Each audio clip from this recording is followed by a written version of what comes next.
Catfish are skinned, filleted, and packaged at Freshwater Seafood Market, just inside the city limits of Loureauville. Regulations state only catfish native to North America can be called catfish, but there have been some incidences of other species being sold as catfish in restaurants across the state.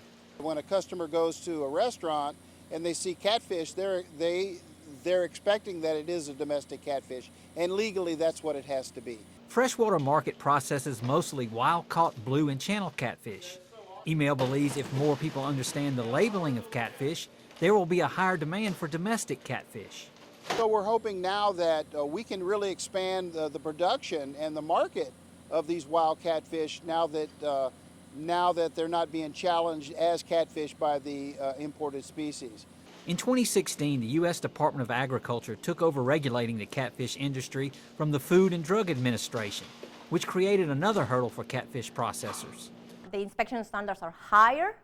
The documentation especially is more stringent, so they were required to develop protocols, keep records. So that probably was one of the biggest challenges that the industry had to face. Watts, a food scientist with the LSU AgCenter, developed a curriculum and training program to get processors in Louisiana compliant with the USDA standards to remain in business.